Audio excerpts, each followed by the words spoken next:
What's up, y'all? Will here at Schedulefly, and this is the Restaurant Owners Uncorked podcast, brought to you by us here at Schedulefly.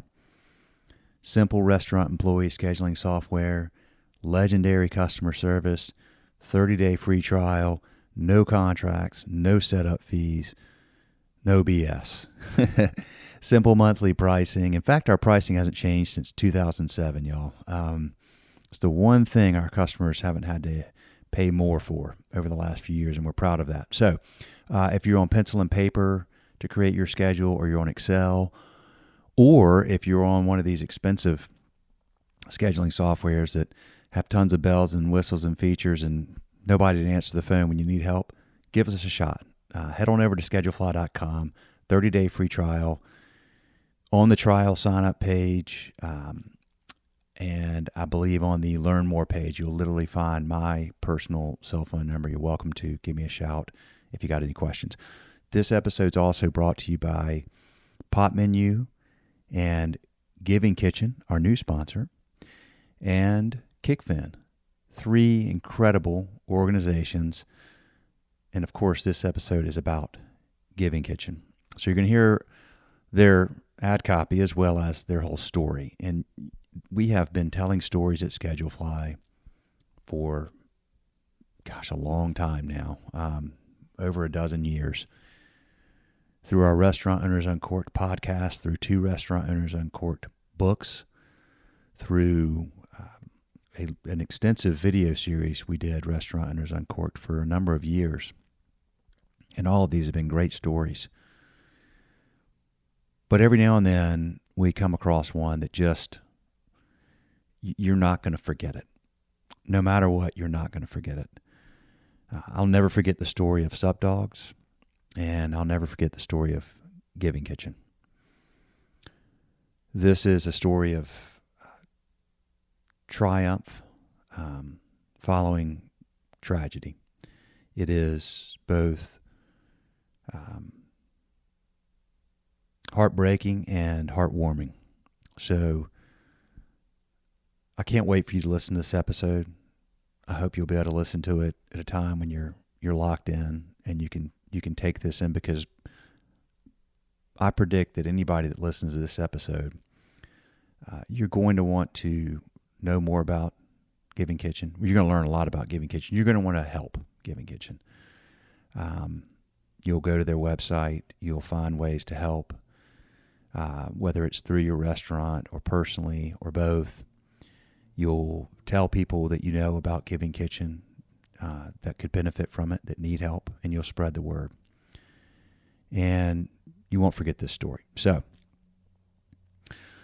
without further ado, let's hear briefly from a wonderful company that is a Schedulefly partner, and also our lead ad sponsor, Pot Menu. And then we'll also hear from our new sponsor, Giving Kitchen. And then we'll dive in. Thank you all so much for listening. We appreciate you. Pot Menu is, well, they're a partner of Schedulefly, and we have a lot of happy mutual customers. But Pot Menu is all about making your day easier and your sales bigger.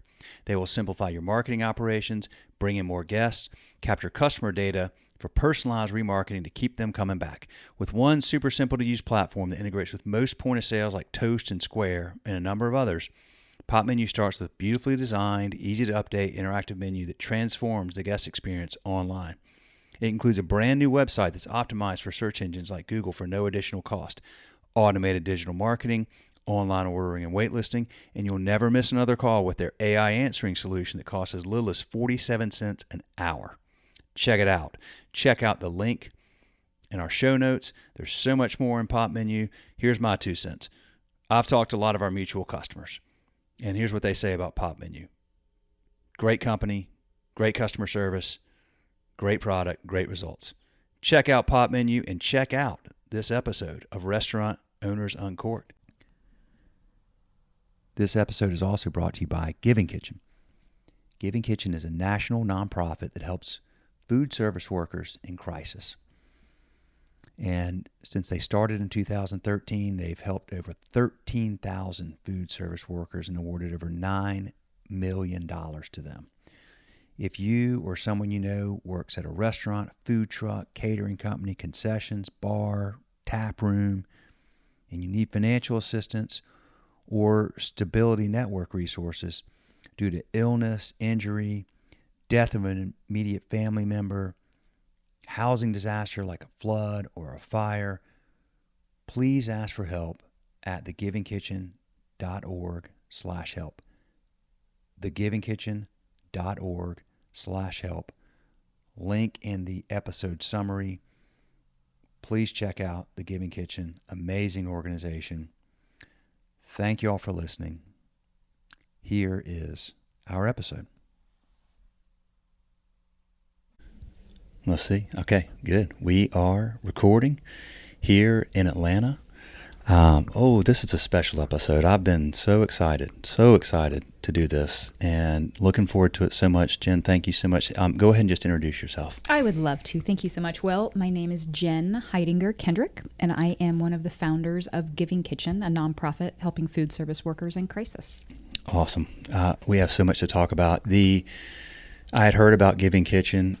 You all have done an amazing job in a short, about 9 or 10 years now? Yeah, we just celebrated our 10th anniversary, actually. Congrats. Thank you. I've known about you. The thing that prompted this was, and I'll give a quick call out to Dave and Dave, who wrote the book Hospitality DNA. I read the book, had them on the podcast, loved the book, dog-eared a third of the pages, and got tons out of it and was really inspired by everybody in that book. But as I showed you, I wrote a note to myself on one of the pages about you, can I get Jen in the podcast? And that was a question I asked them, and those guys made the connection. And so here we are. But your story is incredible, and we'll kind of just start out with, I know the backstory, but I'd like you to share it with just you and Ryan, and I guess maybe starting with his car crash, and how we got to today. Yeah. Why we're sitting in front of each other, enjoying one another's company. I am really passionate, first and foremost, about sharing my story. I think over the past 10 years, I've learned what it does for other people as an act of service, which is something that's really important to me. Yeah. And as one of our founders, it's really important for our organization through transparency, but most importantly about really serving the reason why Giving Kitchen was born. Was an act of just sheer love of someone. And that was my late chef husband, Ryan Hidinger. And really a community, rallying behind someone, and the trust that has been built since then to be able to have a growing national organization helping thousands and thousands of food service workers. So from an inspiration moment and a motivation that I have personally, and many people do, they have their own Giving Kitchen stories. Mine happens to be, I am the widow of a really remarkable chef named Ryan Hidinger. He and I moved here in 2004 after I graduated from college. We're both originally from Indianapolis, Indiana. And he was chefing at some really amazing restaurants here in Atlanta, some really notable names. I had a different career path when we first moved here to Atlanta. But as you noted, there was a car accident actually that happened right before his 30th birthday. It was in August of 2008. It was a hit-and-run car accident. He was going home late night from work on the highway, and a car sideswiped him. His car went across 4 lanes of traffic, hit the median, bounced back across the same lanes of traffic, and his car ended up landing in the grass.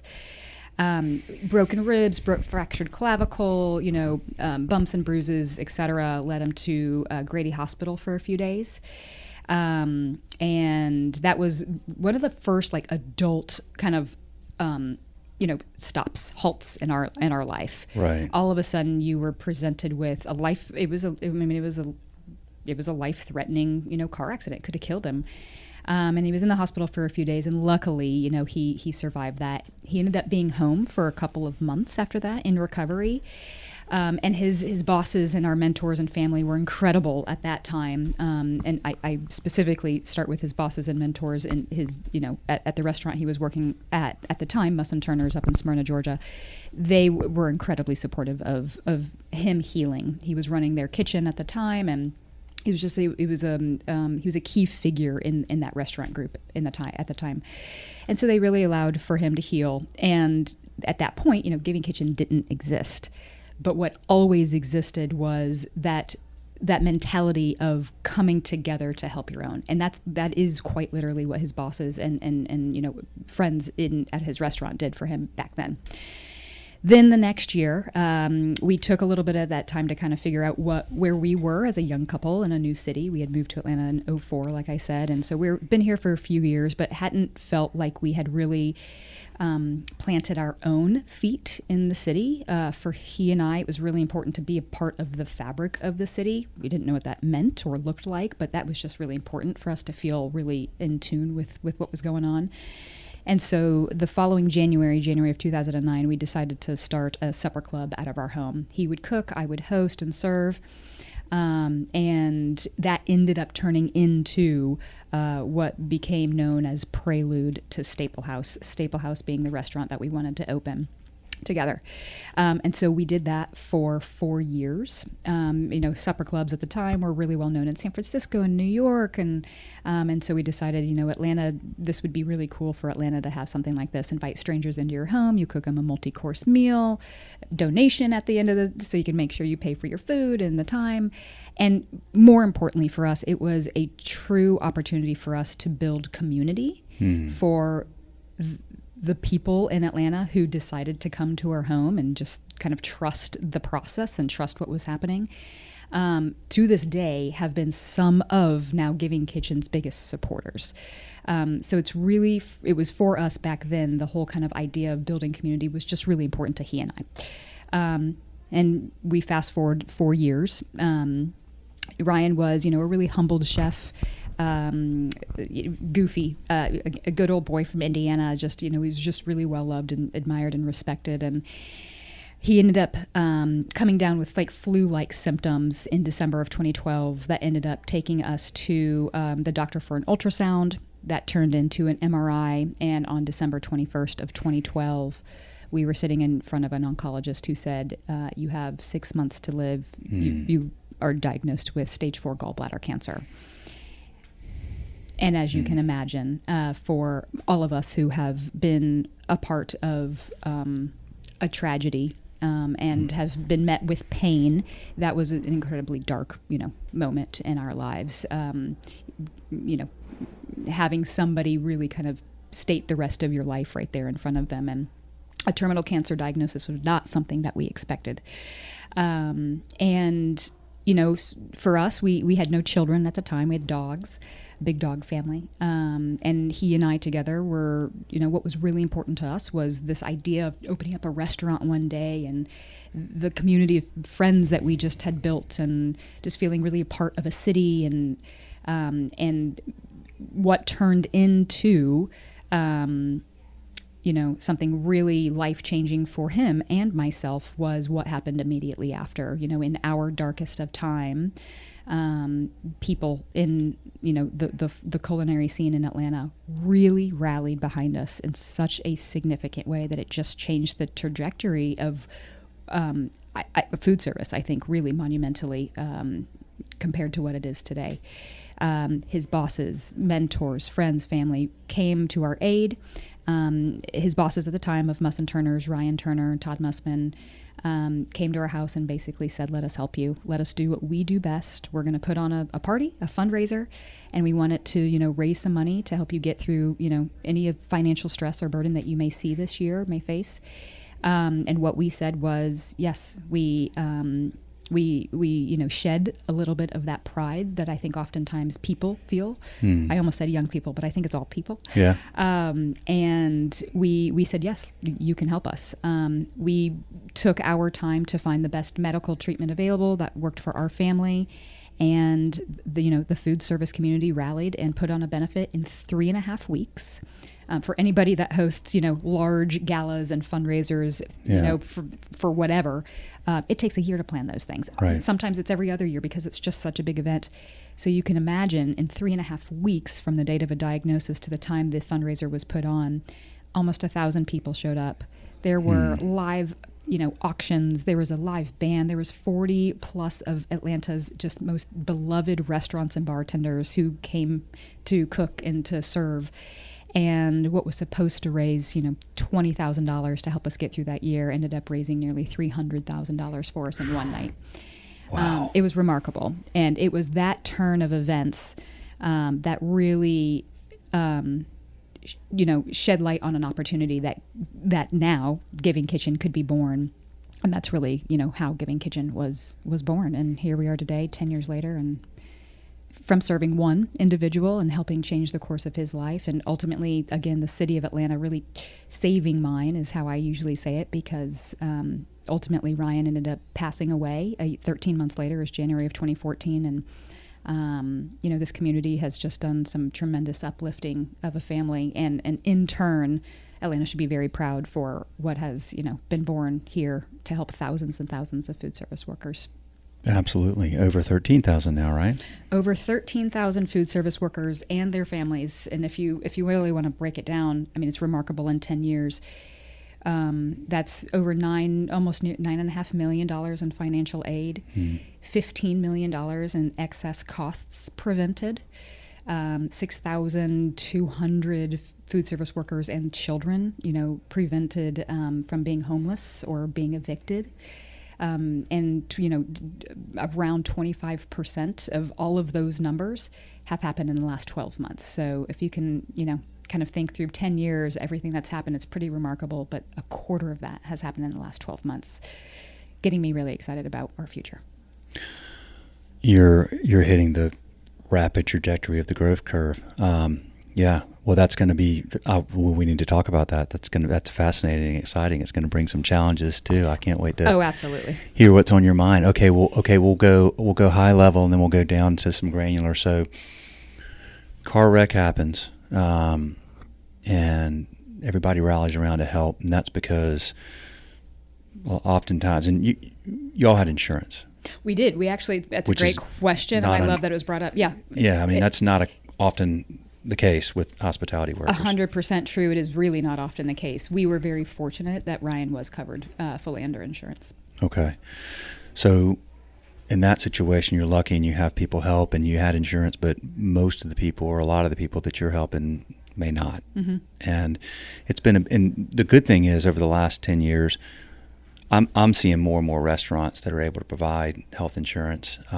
But I don't know what percent of hospitality workers have it, but it's not very high. But what what y'all are seeing and what this community, to me, these are two examples you gave. One with the wreck, and then one with this amazing $300,000 in a few weeks. And the hospitality community, unlike no other, takes care of its own, cares about its own.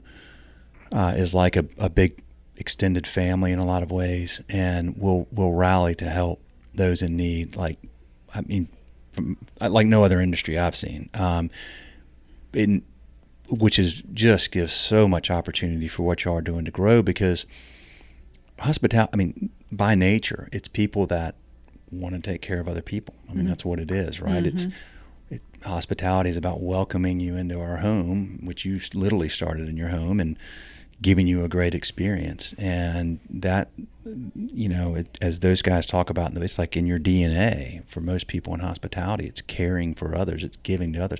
I see 16 years of serving this industry, so many examples of so many restaurants and restaurateurs and people in this industry that are just, it's hard enough running a restaurant. It's a grind. It's tough. It's challenging, but they're always giving and always helping. So it's a wonderful opportunity to serve this industry, and it's an incredible, opportunity for your organization, because it is a lot of people that give a lot, And a lot of folks that give so much that oftentimes, they're not taking care of themselves because they're giving so much to other people, which may lead them into a situation where, hey, I got in an accident and now I can't work for a little while and I can't pay rent. I mean, you're paying rent, you're paying bills. Am I right? That's exactly right. Yeah. Yeah. I mean, you're touching on so many things that I care about there. From a process standpoint and our programming standpoint, I think it's fair to point out, Giving Kitchen helps food service workers. We help them in crisis. We classify food service as anyone, throughout the United States today, who works in restaurants, catering, concessions, food trucks, cafeterias, bars, tap rooms, anybody in that sector. If we can connect them to community resources, so there are what we call our Stability Network program. It's 2 core programs, Financial Aid and Stability Network. And the Stability Network program is so robust because it allows us the opportunity to connect food service workers all across the United States to local resources that they may have not known about. So if you consider low or no cost services to mental health, access, substance misuse or abuse programs. We can, give an opportunity to say, hey, look at these places. If you need to go to in treatment patient facility, any sort of physical wellness opportunities, other family and social service opportunities, legal aid, again, housing security, utility security, all of that. Through our financial assistance program, we will help cover the rent and the mortgage and basic living expenses, oftentimes for few months at a time, 3-4 months, for any food service worker who's facing a crisis, so something unanticipated like an illness, injury, death of a family member, or housing disaster, flood or fire type of related crisis. Oftentimes, I was reading a statement of need yesterday to a group of people in a meeting, and this was someone who worked as in food service, of course, as a server, and who was diagnosed with cancer unexpectedly, similar to my late husband. And we ended up able to help them with 4 months of rent, over nearly $5,000 in financial aid, to make sure that they had a roof over their head. They didn't have to face the eviction, chance. And so these are the people. When you spoke a little bit about, taking care of others, I think is what you were really alluding to. And at the end of the day, it might not have been until COVID time frame when I think the general population really looked at food service as truly an industry that's a part of their everyday life. Yes, you kind of just turn, you went out to eat and you celebrate, you mourn, whatever, but you all of a sudden realize these were frontline essential workers during the pandemic. Somebody made a comment yesterday that has just still stuck with me, is that, we need kitchens. We need food service in our lives. I mean, they are the reason so many of us, again, do celebrate and mourn and join around a table is over food and beverage. And so it's just a natural progression to just take care of our own. And I think that's that's a bigger kind of idea than just food service taking care of food service. It's general. All of us, exactly, taking care of an industry that is, the second largest compared to the U.S. government. It is often underpaid and underinsured, and for so many reasons. But at the core are assets to our lives, everyday lives. Well, I've been preaching that for a long time, and to eye rolls and things like that until COVID hit, and then people were going, "Wait a minute. This is really, I don't want my favorite restaurant around the corner to close. What are we going to do?" That's right. So you're right. So it was a good, a terrible time, but some positive outcomes from that, or things like this. So, okay, let's break down a situation. I'm working a restaurant in Phoenix, Arizona, and I've got a substance abuse issue or whatever. And how do I find you? How do I connect? How do you connect me? And if you're serving all of the U.S., how do you help me find the right, whether it's financial or programming? Perfect. I'll start high level, as you said a little bit ago, and kind of maybe break it down just a touch. First and foremost, givingkitchen.org. really simple. Yeah. Our main nav, everything happens through our website. We have what we call an ask for help form. So you'll hear me say ask for help. If you're a food service worker out there and you need help, come to Giving Kitchen. We will help. Top line ask for help form. It's an intake online form, and you're going to fill out a little really basic information: who you are, where you work, your statement of need. You heard me say that a few minutes ago. So what happened to you? Tell me more about your crisis or what you need help with. Give us a little bit of a story. That gets pipeline automatically through to our case management team. Right now, again, we will help any food service work in the United States, and we're working on building what we call a hub and spoke model. So headquarters is here in Atlanta, Georgia, but we also are deeply rooted here in the Southeast, meaning we've got teammates who work in Nashville, Tennessee, and in Charlotte, North Carolina. We are looking to expand kind of this regional hub and spoke kind of model to the Midwest by the end of the year and on from there. So from a hiring standpoint, that's where we're rooted. But again, any food service worker in the United States can come to givingkitchen.org and ask for help. That intake form, again, goes to a case manager, gets pipelined, and then a case manager will respond to you usually within 24 to 48 hours. It's a lot of it can be automatic. And some of it, if there's one-on-one case management, kind of like the United Way, we can offer you that with a scheduled appointment. And I will say typically from the moment a client, a food service worker asks for help to the time that they would be awarded financial aid is usually in 11 or 12 days.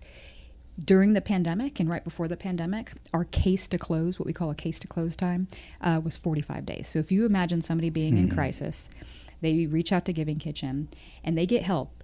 A month and a half later, what that might do to an eviction notice or the downward spiral that may exist. We have worked really hard with our process efficiencies and technology, enhancements over the past 3 years to get that to 11 or 12 days.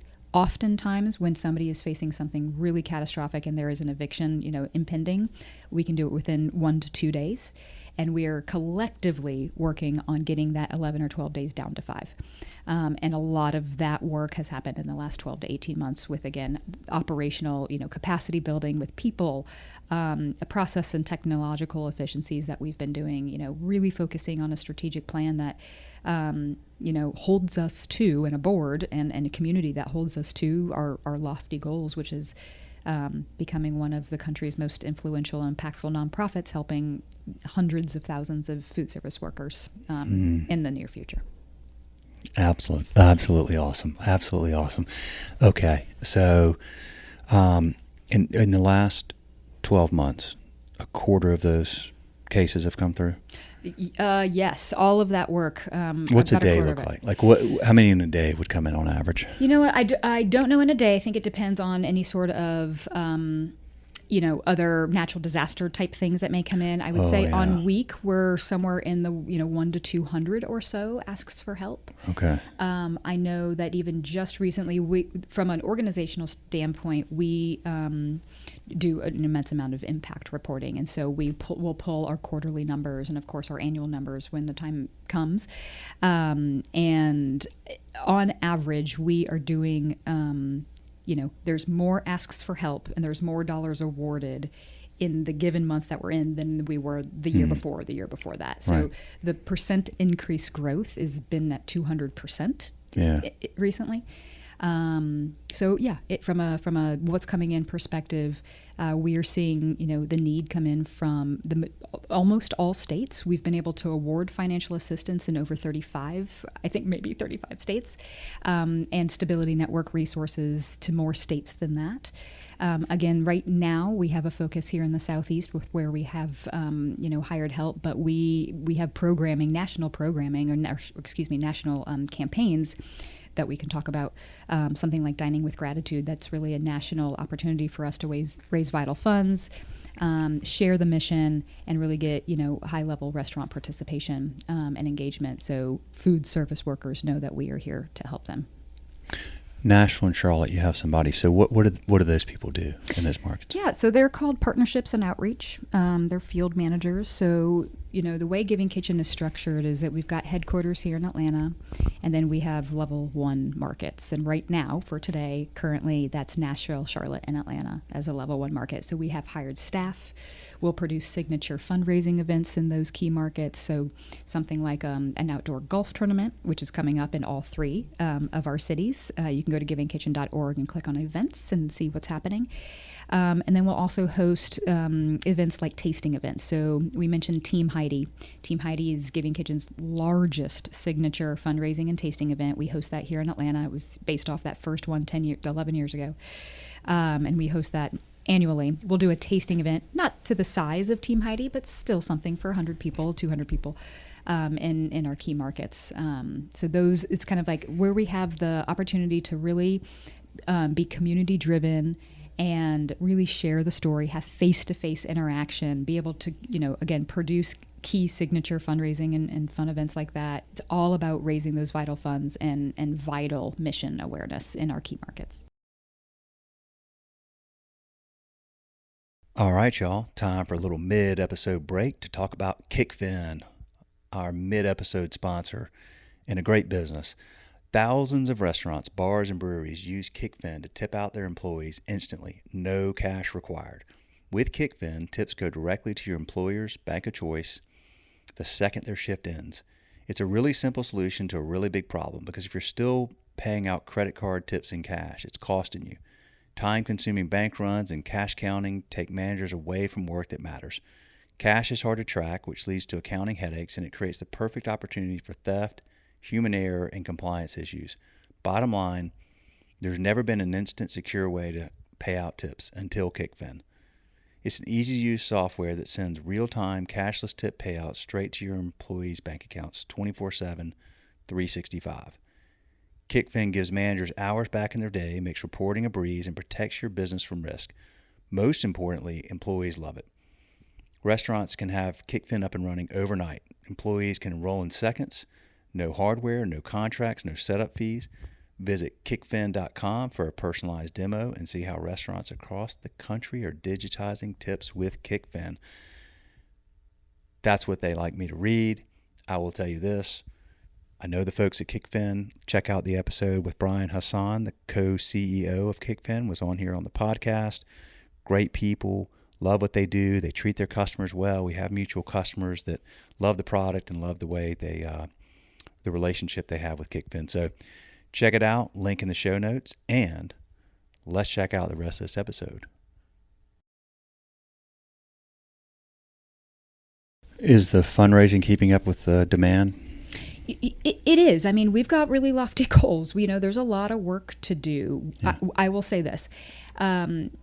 The way that we think about fundraising is really more about making sure that food service workers know that we're here. Yeah. We know, because we have seen it work time and time again for 10 years, that if we're helping the people that we say we're going to help, we are sharing their stories as they are comfortable, then the fundraising dollars will come.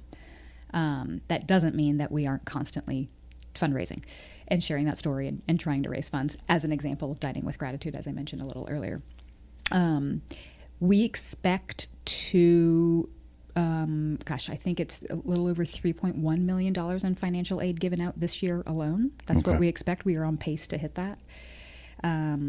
So there's, of course, fundraising is key.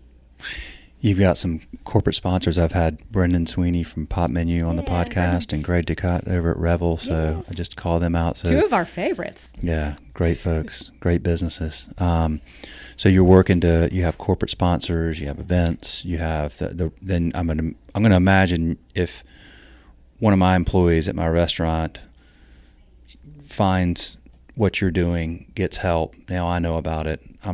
Am I inclined in that situation for our restaurant to start getting involved with helping Giving Kitchen as well? I love that question because I love what it just spurred. We won't ask restaurants to really, other than please share what the resources we have to your employees, we're not going to ask them to do a lot of heavy lifting. Yeah. If the way that a restaurant would like to contribute to Giving Kitchen from a financial standpoint, there are plenty of opportunities to kind of raise their hand. So if you think of the tasting events we do, we offer a stipend for those restaurants to participate because we know that there's food and there's labor involved and everything that involves to take you away from your restaurant. So that's a really amazing volunteer type of opportunity that a restaurant could do.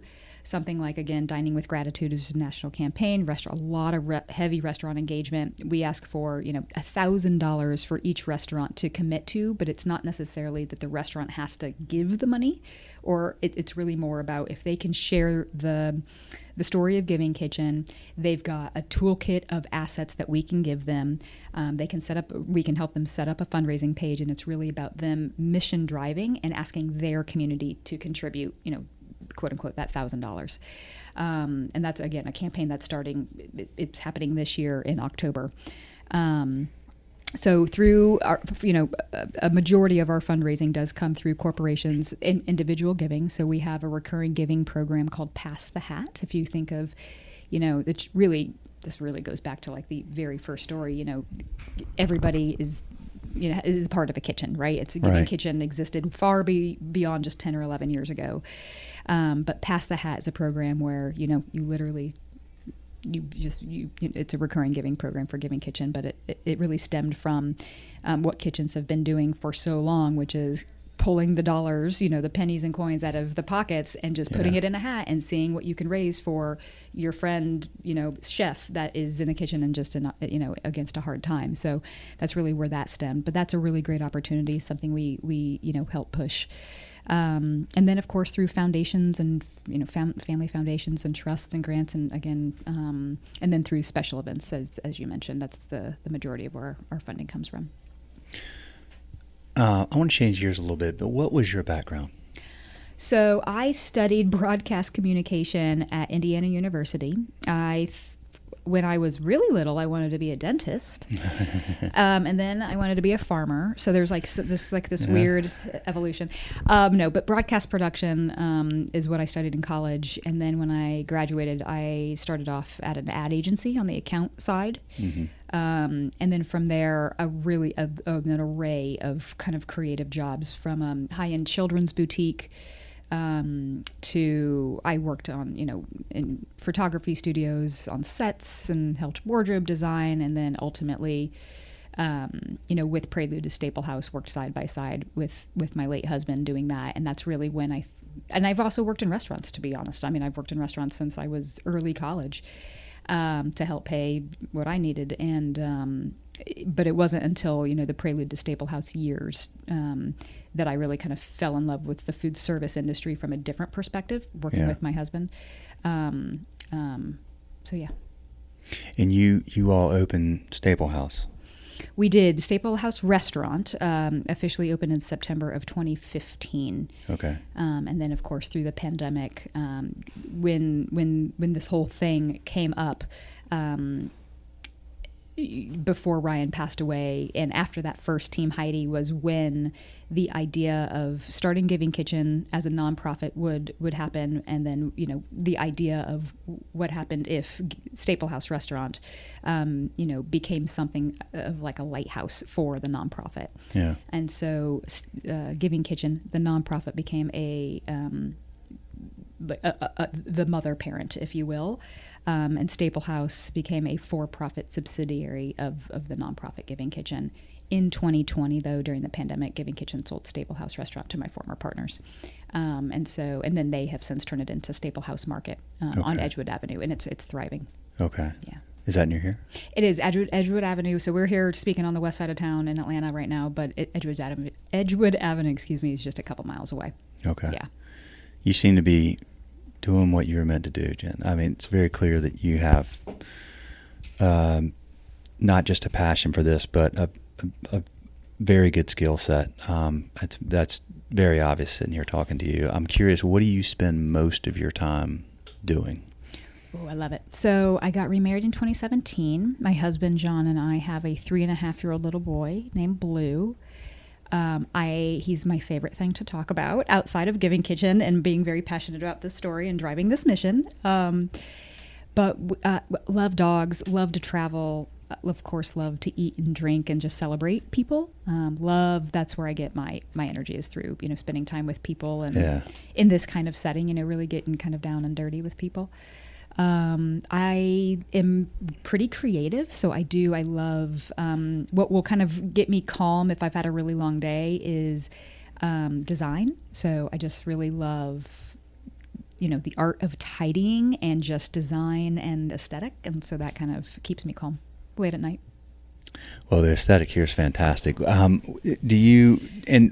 does a day look like for you here? Well, I know it. You wear a lot of hats, I can tell, but I love the work that I get to do. I will say, I'll speak more so than just my day to day, and kind of maybe the organizational day to day, and a little bit about the culture that we have here. Yeah. There's a lot of flexibility and fluidity that exists at Giving Kitchen. We've grown up a lot at Giving Kitchen. I think we're at the stage right now in our evolution and in our growth that we have a lot of really smart people who are all completely bought in to this work. And that's really what drives us forward. We're talking about just a remarkable growth over the last 3 years, really since COVID hit. And so I get to do this as a founder. I'm our primary spokesperson. I am a primary storyteller. I am a primary fundraiser. I help support our development team. I help support our marketing team in this function. We have an executive director who is amazing. His leadership is truly outstanding, and he's taken Giving Kitchen in his 6 years and really put us on the trajectory with the support of a board, a very committed board, I will say, and have really kind of led our team on this path, to believe that we can do this, which I think is really important. And again, as a team and as a community, there's a lot of the buy-in is just, it's tremendous. We take care of each other. We've got a great, benefits package. From that standpoint, I think our staff feels safe and heard here a lot. I think we've done a really great job, again, at growing and building that infrastructure. It's really been about hiring tremendous people and building that really strong infrastructure based on a strong foundation to get us where we want to go. Tell me about the culture here. I mean, you've got a very clearly defined culture. I read about it, when I was preparing for this. I'm curious, and you've got this book right here by Daniel Coyle, The Culture Code, that is. Let's talk about that a little bit. The culture here at Giving Kitchen really stems from our guiding principles. I alluded to a little bit ago, we were built on community and the trust of that community. It's taken some time, to make sure that we've positioned ourselves to be a trustworthy organization, and we do that in multiple ways. From not only from the relationships aspect of it, but in the actions and the tools that we can provide. So we have a bilingual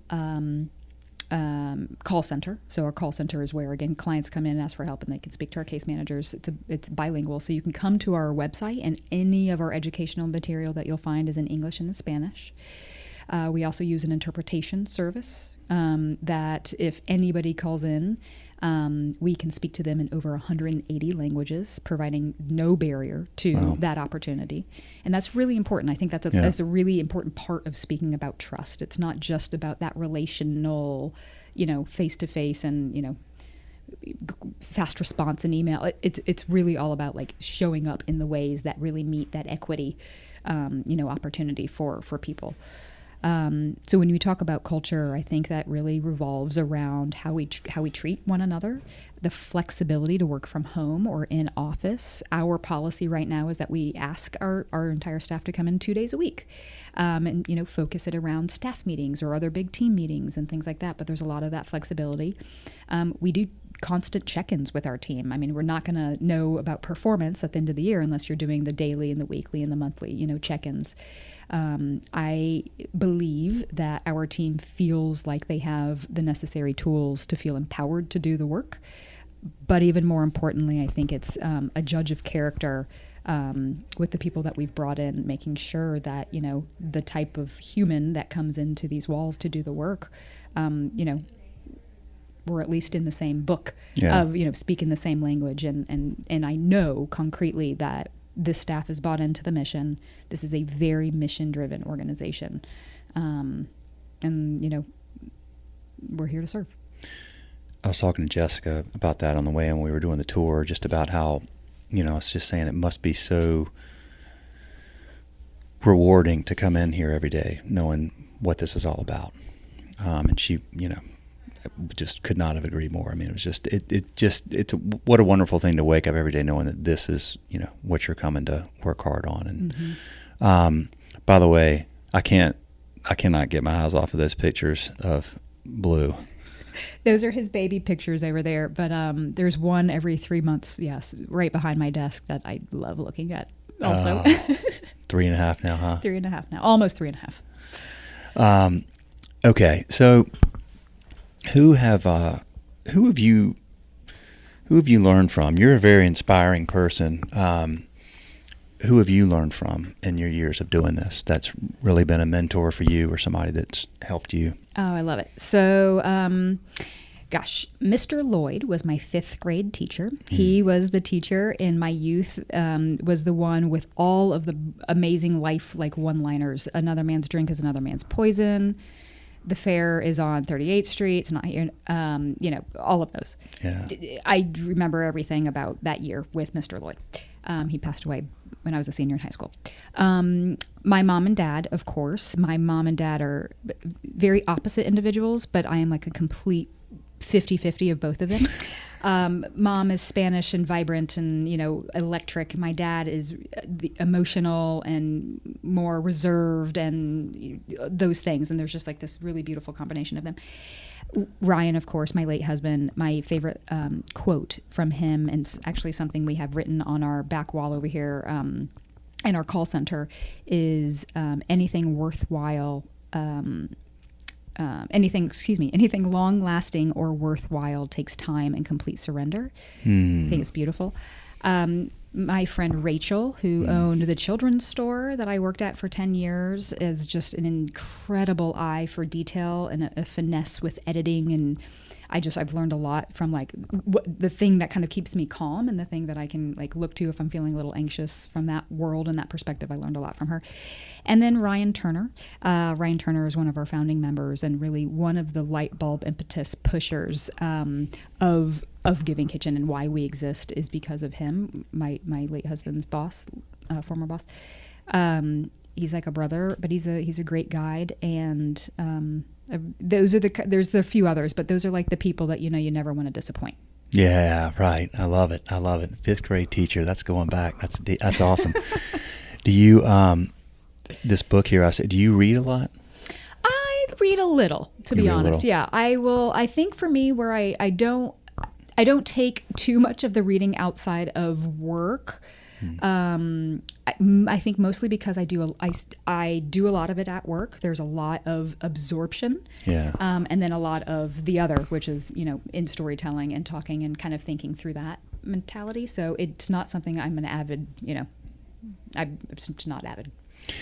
What's been surprising to you about this that you wouldn't have expected when you got started? Something we've been talking a lot about, is the hope and fear, aspect of this, especially being a growing organization. And wow, you're here 10 years and look at all, that's happened. And,